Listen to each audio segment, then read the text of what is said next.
అందరికీ నమస్కారం. ఇవాళ మనతో పాటు ప్రముఖ ఆధ్యాత్మికవేత్త ఆస్ట్రోన్యూమరాలజిస్ట్ శ్రీమతి జయప్రద గారు ఉన్నారు. మేడంతో మాట్లాడదాం. మేడం నమస్కారం. మేడం నమస్తే అమ్మా. శ్రీమాత్రే నమః. మేడం, అక్టోబర్ నెలలో వృశ్చిక రాశి వారికి ఎలాంటి ఫలితాలు ఉండబోతున్నాయి కాస్త వివరించండి. తప్పకుండా.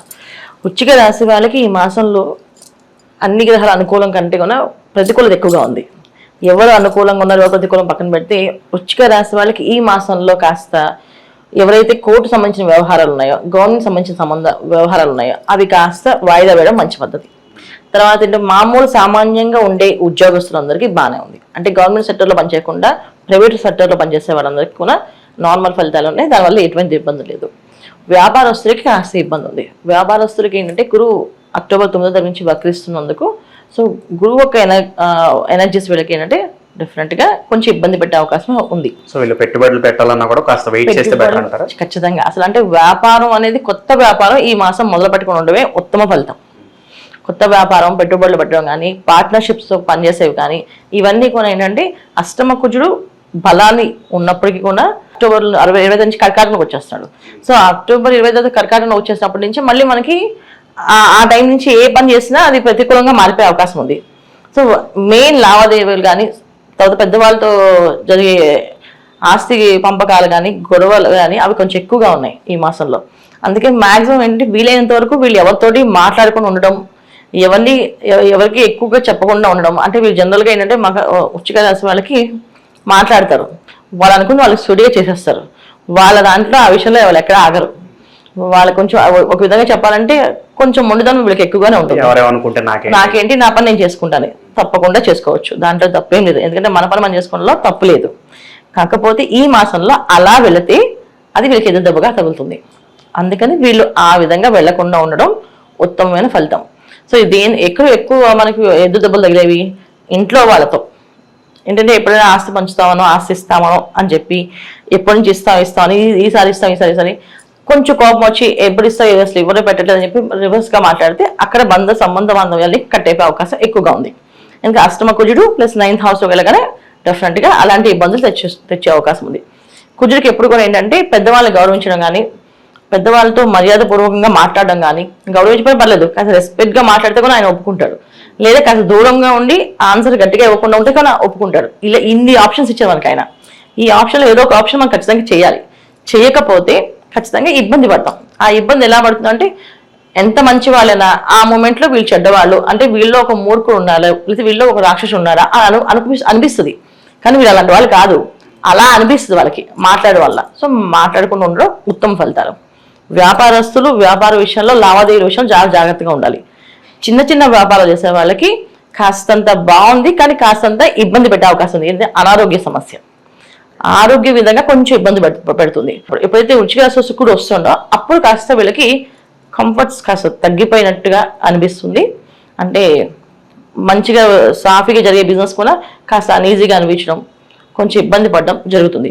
రవి కూడా 16వ తారీఖు నుంచి మారుతాడు.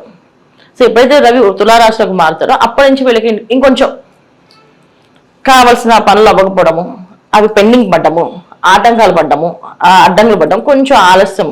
ఈ మాసం అంతా ఏంటంటే కాస్త అన్ని అనుకూలంగా ఉందని చెప్పలేం, కానీ కాస్త ప్రతికూలం ఎక్కువగా ఉంది, అనుకూలం తక్కువగా ఉంది. సో మనం అనుకూలం ప్రతికూలం పక్కన పెడితే ఫస్ట్ ఆఫ్ ఆల్ దైవారాధన ఇంపార్టెంట్. సో వీళ్ళు దైవాన్ని నమ్మిన, దైవనామస్మరణ చేసిన ఆ పని పూర్తిగా అవుతుంది. ఎలాగ అవుతుంది అంటే దైవాన్ని ఖచ్చితంగా నమ్మి తీరాల్సిందే. సో దైవారాధన జనరల్గా ఏంటంటే వీళ్ళు మనం ఇంట్లో దండం పెట్టి కలిసి సరిపోతున్నా, గుడికే వెళ్ళాలా అనే తత్వంగా ఉంటుంది. కానీ ఈ మాసం గుడికి ఖచ్చితంగా వెళ్ళాలి. గుడికి వెళ్తేనే దైవబలంతో ఏ పనిని సాధించగలుగుతారు. ఖచ్చితంగా వ్యాపారాలు చేద్దాం అనుకునే వాళ్ళు, మేము ఈ మాసంలో ఖచ్చితంగా వ్యాపారం మొదలు పెట్టాల్సిందే, మేము బ్యాంక్ లోన్ పెట్టేసాం, లోన్లు వచ్చేస్తే కనుక అది వేస్ట్ అవుతుంది, మాకు 1 month వేస్ట్ అవుతుంది అనుకుంటే, చెయ్యాలి అనే సంకల్పం గట్టిగా ఉంటే ఆ సంకల్పం ఎప్పుడు చేయాలంటే విజయదశమి రోజు చేయండి. ఖచ్చితంగా విజయదశమి రోజు చేస్తే, విజయదశమి రోజుకి ఒక పద్ధతి ఉంది. ఏంటంటే విజయదశమి రోజు చేస్తే జాతకం చూడట్లేదు, నక్షత్రం చూడట్లేదు, తిథివారం చూడట్లేదు, అసలు ఆ వ్యాపారం బాగుందన్న సమస్య లేదు, బ్రహ్మాండంగా ఉంటుంది. ఏ వ్యాపారం అసలు ఏదైనా సరే ఈ వ్యాపారం చేయకూడదు, మీ జాతకం ఇచ్చి ఈ వ్యాపారం బాగాలేదు అని అలాంటివి ఏమి ఉండవు. విజయదశమికి అంత పవర్ఫుల్ అన్నమాట. ఆ విజయదశమి అనేది చాలా పవర్ఫుల్. సో ఖచ్చితంగా చేయాలి, మేము వ్యాపారం చేయాల్సింది అనుకునే వాళ్ళు విజయదశమి రోజు ఆ సంతకాలు పెట్టడం కానీ, అంటే కాంట్రాక్ట్స్ మీద సైన్స్ పెట్టుకోవడం కానీ, అగ్రిమెంట్స్ రాసుకోవడం కానీ అన్ని ఆ రోజు చేసుకోండి. ఓపెనింగ్ కూడా ఆ రోజు పెట్టుకోండి. ఇంకా మిగతా వాళ్ళతో పని లేదు. ఎందుకంటే ఈ మాసం వ్యాపారం చేయొద్దన్నారు కదా, వ్యాపారం మొదలుపెట్టద్దన్నారు కదా అని చెప్పి ఆగిపోకలేదు. కావాలి అనుకుంటే చేయండి ఖచ్చితంగా. అది విజయదశమి రోజు. ఎందుకంటే మనకి దేవుడు ఎప్పుడు కూడా చల్లని వాడు.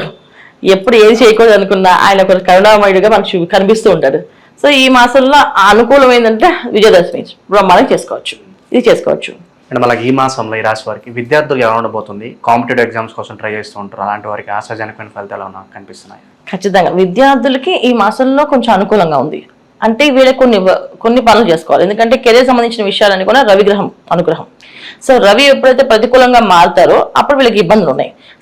రవి అనుకూలంగా ఉన్నంతసేపు బాగానే ఉంది, రవి ప్రతికూలంగా మారినప్పుడు ఇబ్బంది ఉంది. సో రవి యొక్క అనుగ్రహం కావాలంటే విద్యార్థులు, తర్వాత వ్యాపారస్తులు, ఉద్యోగాల్లో గవర్నమెంట్ సంబంధించిన వ్యవహారాలు చేయించేవాళ్ళు, గవర్నమెంట్ ఉద్యోగస్తులు, వీళ్ళందరూ కొన్ని ఏంటంటే సూర్యోదయం పూర్వమే నిద్రలేచి సూర్య నమస్కారం చేసి సూర్య ఆరాధన చేయడం, అంటే ఆదిత్య హృదయం చదువుకోవడం కానీ, సూర్య అష్టకం చదువుకోవడం కానీ, లేకపోతే ఏమీ రాకపోతే సూర్య ఎదురుకుండా నించొని ఒక చెంబు నీళ్ళు పట్టుకొని ఆ స్వామివారిని ఆదిత్యాయ నమః, ఓం ఆదిత్యాయ నమః అనుకుంటూ ఆ నీళ్ళని అర్ఘ్యంగా ఆయన అర్పించడం వల్ల కూడా మంచి ఫలితాలు వస్తాయి.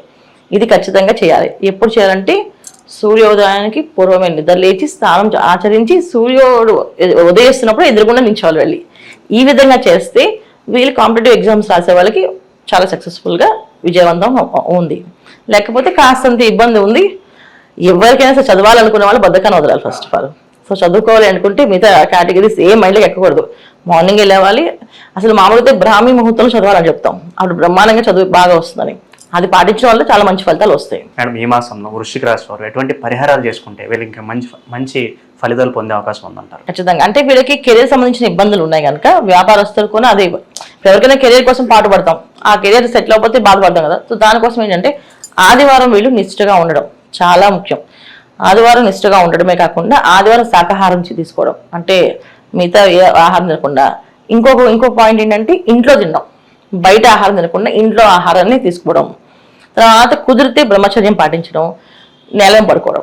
ఇవి చేస్తే చాలా బ్రహ్మాండంగా ఫలిస్తాయి. ఈ ప్రతి వారాన్ని, అంటే వారం సరిపడే ఎనర్జీ మనకి ఆదివారం ఒక్కరోజు సూర్య నమస్కారం, సూర్య ఆరాధన, తర్వాత శాకాహార భోజనము, తర్వాత కింద పడుకోవడము, బ్రహ్మచర్యం పాటించడం. ఇవి చేసిన వాళ్ళకి అసలు మనం ఇంకా ఈ మాసం అంతా వీళ్ళకి బాగుంటుంది. అంటే ప్రతి వారం చేయాలి. ఇలా ఎన్ని వారాలు వస్తే ఎన్ని ఆదివారాలు వస్తే అన్ని ఆదివారాలు చేయాలి. ఇది వీళ్ళకి పరిహారం.